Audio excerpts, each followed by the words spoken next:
হঠাৎই গুঞ্জন মধ্যরাতে ক্রিস্টিয়ানো রোনালদো রিয়াদ ছেড়েছেন। পরেই জানা গেল রিয়াদেই আছেন CR7। এদিকে পর্তুগিজ সুপারস্টারকে নিয়ে আল নাসর জানিয়েছে দুঃসংবাদ। হ্যামস্ট্রিং এর ইনজুরিতে ছিটকে গেছেন বিশ্বসেরা স্ট্রাইকার।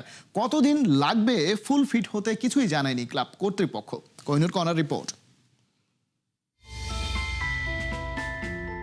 ম্যাচের 12 মিনিটে পেনাল্টি মিস, হঠাৎই অস্বস্তি, আর পারা যায়নি।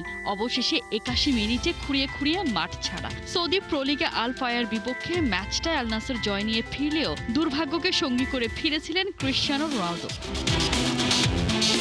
প্রাথমিকভাবে আল নাসর কোচ জানিয়েছিলেন পেশিতে চোট পেয়েছেন CR7। তবে এবারে এসেছে তার আপডেট। মেডিকেল টিম স্ক্যান করে জানিয়েছে রোনালদোর হ্যামস্ট্রিংয়ে চোট লেগেছে। রিকভারির জন্য শুরু হয়ে গেছে তার রিহ্যাবিলিটেশন। তবে কবে নাগাদ ফিট হতে পারবেন এই বিষয়ে কিছুই বলা যায়নি।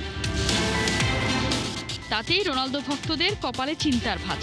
সাধারণত গ্রেড 1 চোট সারতে 1 থেকে 3 সপ্তাহ সময় লাগে, কিন্তু 41 বছর বয়সে ফিট হওয়ার সময় আরও বেশি লাগতে পারে। আর যদি চোট গ্রেড 2 বা 3 হয়, সেক্ষেত্রে ফিট হতে কয়েক মাস সময় লেগে যেতে পারে।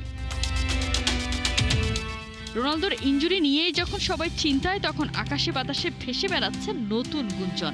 রোনালদো নাকি রিয়াদ ছেড়েছেন। রিয়াদের যুক্তরাষ্ট্র দূতাবাসে ড্রোন হামলার পর ফ্লাইট ট্র্যাকিং ডেটায় দেখা যায় গভীর রাতে পর্তুগিজ স্ট্রাইকারের বিলাসবহুল ব্যক্তিগত জেট সৌদি আরব থেকে মাদ্রিদের উদ্দেশ্যে উড়ে গেছে। সেই গুজবে ডালপালা অবশ্য বেশি দূর মেলতে দেয়া হয়নি। সাফ জানিয়ে দেওয়া হয়েছে রিয়াদেই আছেন ক্রিস্টিয়ানো রোনালদো। CR7 এর সাইড বেঞ্চে চলে যাওয়ার মধ্য দিয়ে শুরু হয়ে গেছে বিশ্বকাপের ফাইনাল কাউন্টডাউন।